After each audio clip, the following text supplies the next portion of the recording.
जरा सोचो, इतिहास के पन्नों में ऐसे ऐसे राज छुपे हैं जो सुन के लगता है जैसे ये दुनिया एक बड़ी हॉरर कहानी हो।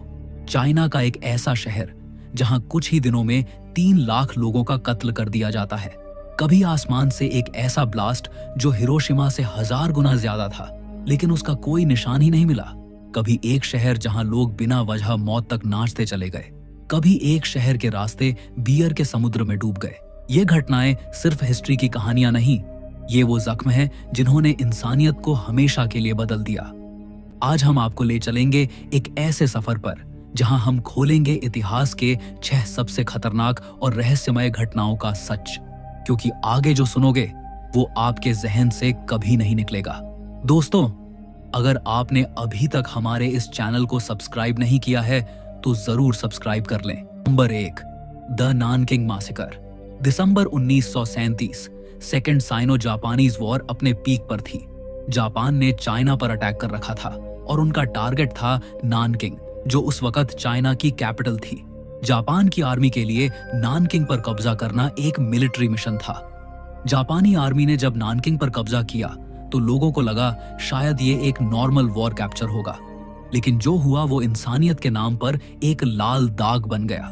जापान की फौज हेवीली आर्म्ड थी, ट्रेनर्ड थी, और चीनी सोल्जर्स कमजोर और अनप्रिपेयर्ड थे। सिर्फ कुछ ही दिनों की फाइट के बाद नानकिंग शहर पूरी तरह से बर्बाद हो गया, लेकिन असली तबाही अब शुरू हुई। जापानी आर्मी ने प्रिजनर्स ऑफ वॉर को पकड़ा और उन्हें ब्रूटल तरीकों से मारना शुरू किया। कई लोगों को लाइन में खड़ा करके मशीन गन से उड़ा दिया गया, कई लोगों को बेयोनेट से प्रैक्टिस के लिए काटा गया और कई लोगों को जिंदा गाड़ दिया गया। लेकिन सबसे बुरा जो हुआ वो था सिविलियन मैसेकर। नानकिंग शहर की सड़कों पर 1 लाख से ज्यादा आम लोग मार दिए गए। महिलाएं सेफ नहीं थीं। एस्टिमेट्स के मुताबिक 20,000 से 80,000 तक रेप्स हुए, और ये सब सिर्फ 1-2 दिन नहीं बल्कि 6 हफ्ते तक चलता रहा। सिर्फ 6 हफ्तों के अंदर लाखों लोगों का खून बहा दिया गया। मासूम औरतों को सरेआम टॉर्चर और असॉल्ट किया गया। बच्चों तक को नहीं बख्शा गया। घर, मंदिर, स्कूल, हर जगह लाल रंग का एक ही समुंदर था। आई विटनेसेस के हिसाब से रात को शहर से बस चीखों की गूंज सुनाई देती थी। जापानी सोल्जर्स के लिए इंसान सिर्फ खेतों के स्केयरक्रो बन गए थे, जिन्हें वो अपने तलवार और बेयोनेट से प्रैक्टिस करते। एक जर्मन बिजनेसमैन जॉन राबे ने लिखा था, मैं यूरोप के सबसे बुरे सीन्स देख चुका हूं, लेकिन नानकिंग का कत्ले आम इंसानियत की रूह को हिला देता है। इस मासेकर में करीब 3 लाख लोगों की जान गई, और आज तक इसका सच दुनिया के लिए एक डिबेट बना हुआ है। कुछ लोग कहते हैं कि ये एग्जैजरेशन है और कुछ कहते हैं कि असल गिनती और भी ज्यादा थी। सोचो, एक शहर जहां दिन धूप से नहीं बल्कि लाल खून के समुंदर से रोशन होता हो। द नानकिंग मैसेकर एक ऐसी घटना जिसे हिस्ट्री ने लिखा तो है, लेकिन उसके असली जख्म आज भी इंसानियत महसूस करती है। Number 2, the Dyatlov pass incident. 1959 का दौर था। रूस के यूराल माउंटेन्स के बीच एक छोटा सा रीजन है जिसे आज हम ड्यातलोव पास कहते हैं। यहाँ एक 9 लोगों का ग्रुप एडवेंचर के लिए निकला था, जो एक्सपीरियंस्ड हाइकर्स थे, जिनके लीडर थे इगोर ड्यातलोव। उनका प्लान था एक विंटर ट्रैक करना, एक ऐसा सफर जो उनकी जिंदगी की सबसे बड़ी एडवेंचर बनने वाली थी। सब लोग स्ट्रांग थे, स्किल्ड थे, और उन्होंने केयरफुली प्लान किया था। डायरी एंट्रीज और फोटोज बताती हैं कि सफर के शुरू के दिन नॉर्मल थे। लोग हंसी मजाक कर रहे थे, खाना पका रहे थे, गाने गा रहे थे। लेकिन 1 फरवरी की रात सब कुछ बदल गया। जब उनके टेंट्स मिले तो सीन कुछ ऐसा था जो समझना मुश्किल है। टेंट अंदर से नीटली लगा हुआ था, लेकिन अंदर से ही फटा हुआ था, जैसे किसी ने पैनिक में नाइफ से काटा हो और भाग गया हो। और सबसे अजीब बात, हाइकर्स ने अपने विंटर जैकेट्स, बूट्स, ग्लव्स सब टेंट के अंदर छोड़ दिए।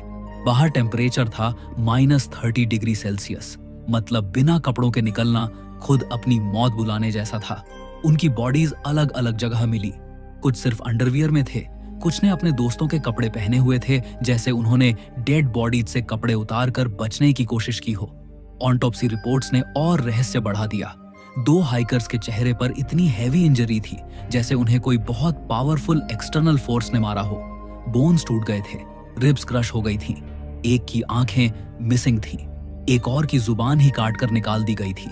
लेकिन चोट के बावजूद उनकी स्किन पर कोई एक्सटर्नल कट मार्क्स नहीं थे, मतलब जैसे बॉडी के अंदर से कुछ फट गया हो।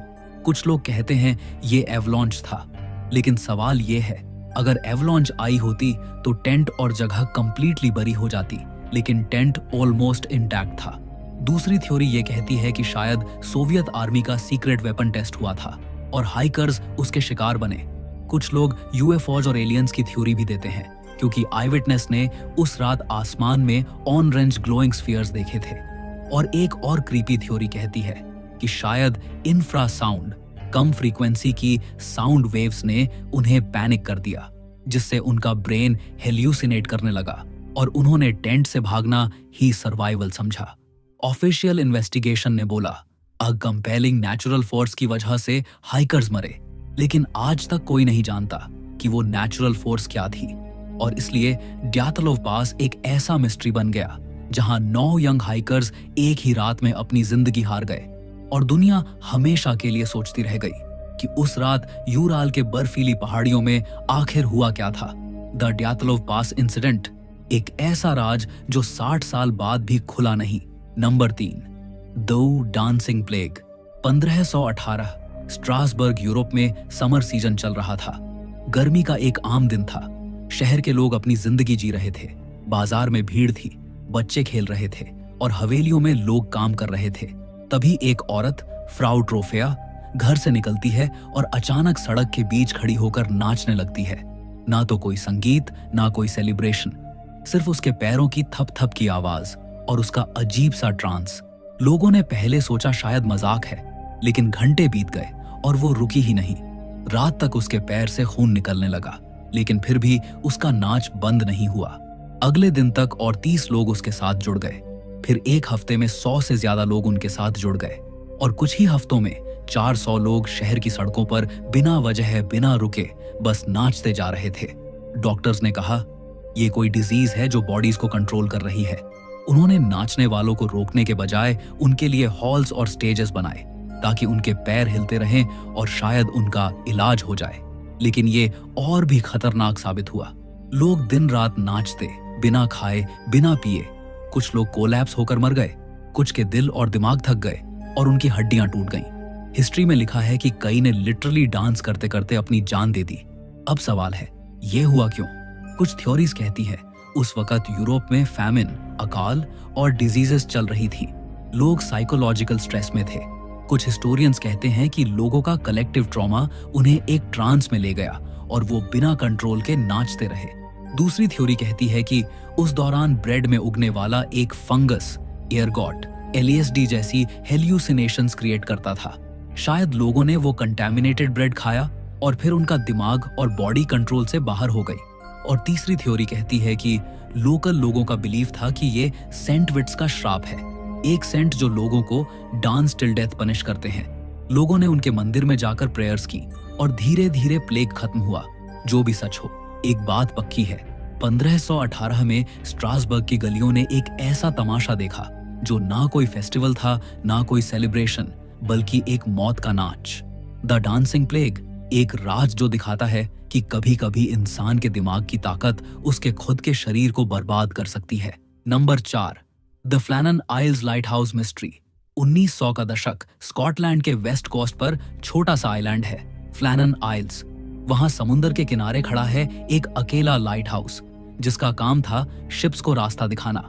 इस लाइट हाउस पर 3 कीपर्स काम करते थे, थॉमस मार्शल, जेम्स डुकट और डोनाल्ड मैकार्थर। ये लोग महीने भर की शिफ्ट पर रहते थे, दुनिया से अलग, बस समुंदर की लहरों और हवा की चीखों के बीच। तारीख थी 15 दिसंबर 1900। एक शिप आर्चटर फ्लैनन आइल्स के पास से गुजरी। शिप के क्रू ने देखा कि लाइट हाउस की रोशनी जल रही होनी चाहिए थी, लेकिन अंधेरा था। उन्होंने सिग्नल भेजा पर कोई जवाब नहीं आया। 26 दिसंबर को रिलीफ वेसल हेस्पेरस वहां पहुंची, जो नॉर्मली कीपर्स के लिए सप्लाई लेकर आती थी। जब बोट आइलैंड के पास रुकी तो सबको एक अजीब सा खौफ महसूस हुआ। जब टीम लाइट हाउस में घुसी तो उन्होंने देखा लाइट हाउस बिल्कुल खामोश था। टेबल पर खाना आधा खाया हुआ था, कुर्सियां गिरी हुई थी, एक मेंबर का रेनकोट और बूट्स वहीं लटका हुआ था, मतलब वो बिना प्रोटेक्शन के बाहर निकला होगा। क्लॉक रुकी हुई थी, लेकिन सबसे बड़ी बात, तीनों कीपर्स गायब थे। इन्वेस्टिगेशन में पता चला कि एक एंट्री लॉगबुक में लिखी थी कि बहुत तेज हवा और तूफान चल रहा है, लेकिन उस दिन के मौसम रिकॉर्ड कहते हैं कि वहां मौसम शांत था। एक और एंट्री में लिखा था, सब लोग प्रार्थना कर रहे हैं, जबकि ये प्रोफेशनल कीपर्स अपनी ड्यूटी के दौरान कभी भी पर्सनल फियर डायरी में नहीं लिखते थे। और सबसे शॉक वाली एंट्री, स्टॉर्म अब रुक गया है, ऑन लिजवेल, गॉड इज अबव ऑल। ये लास्ट एंट्री 15 दिसंबर की थी। उसके बाद कंप्लीट साइलेंस। अब सवाल उठता है, आखिर हुआ क्या था? कहा जाता है कि अटलांटिक ओशन की उन्हीं लहरों में से एक 100 फीट की रोग वेव ने उन्हें स्वीप कर दिया। लेकिन सवाल ये है, तीनों एक साथ कैसे बाहर गए जब एक का रेनकोट अंदर लटका था? दूसरी थ्योरी कहती है कि शायद तूफान के दौरान रॉक्स गिर गए और कीपर्स को खींच ले गए। पर फिर लॉग बुक में झूठी एंट्रीज क्यों लिखी गई? तीसरी थ्योरी कहती है कि डोनाल्ड मैकार्थर एक इम्पल्सिव और एग्रेसिव आदमी था। क्या उसने बाकी दो को मारा और फिर समुंदर में खुद कूद गया? लेकिन बॉडीज कभी मिली ही नहीं। एक और थ्योरी कहती है कि लोकल फिशरमैन कहते थे कि फ्लैनन आइल्स पे फेरी फॉक और स्पिरिट बीइंग्स रहते हैं जो ह्यूमंस को अपने साथ ले जाते हैं। शायद तीनों एक पैरानॉर्मल इंसिडेंट के शिकार हुए। सबूत जीरो थे, ना कोई बॉडी, ना कोई स्पष्ट साइन। 3 जिंदगियां बस हवा में घुल गईं और तब से फ्लैनन आइल्स का लाइट हाउस एक हॉन्टेड मिस्ट्री बन गया। आज भी जब वहां जाया जाता है तो लोग कहते हैं उन्हें हवाओं में चीख सुनाई देती है, जैसे तीनों कीपर्स अभी भी अपनी ड्यूटी छोड़कर कहीं गायब हो गए हों। The Flannan Isles lighthouse mystery, एक कहानी जो दिखाती है कि कभी कभी समुंदर अपने राज खुद के साथ ले जाता है। Number 5, the London beer flood.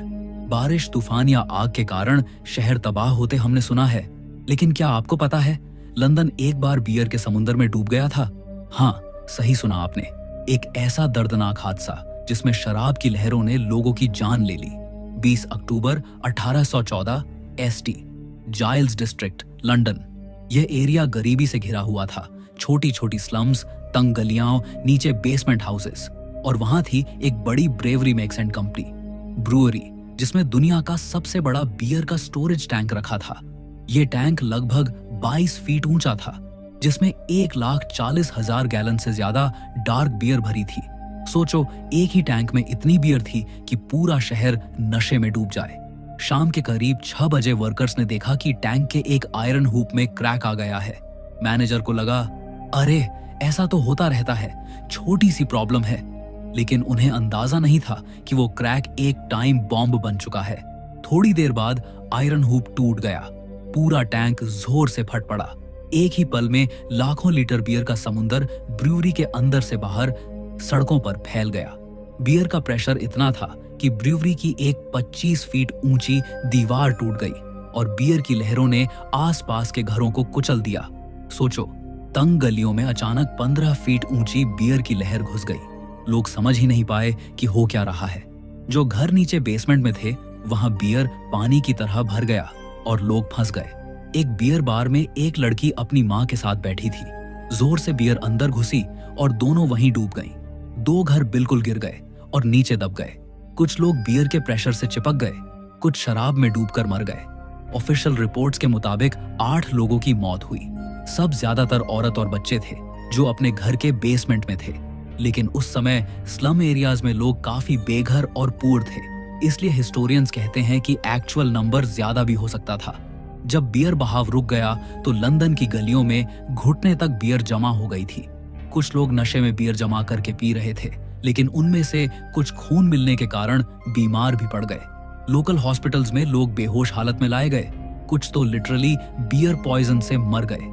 Court case भी चला, लेकिन ब्रूवेरी को कोई जिम्मेदार नहीं माना गया। रीजन दिया गया कि ये एक एक्ट ऑफ गॉड था, मतलब प्रकृति का खेल, जिस पर कंट्रोल नहीं था। और सोचो, ब्रूवरी को इंश्योरेंस के अंडर नुकसान के पैसे भी मिल गए। सबसे अजीब बात यह थी कि लंदन के लोगों ने इस दर्दनाक ट्रेजेडी को एक अजीब सी कहानी बना दिया। कुछ लोग हंसते हुए कहते थे, सोचो, लंदन एक दिन बियर में डूब गया। लेकिन उन तंग गलियों के लोगों के लिए, जिन्होंने अपने परिवार खोए, ये हमेशा के लिए एक जख्म बन गया।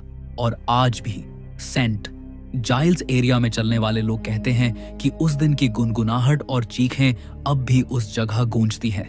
द लंदन बियर फ्लड एक ऐसी घटना जो दिखाती है कि कभी कभी जिंदगी का सबसे बड़ा नशीला सपना मौत का समुंदर बन जाता है। Number 6, the Tunguska event.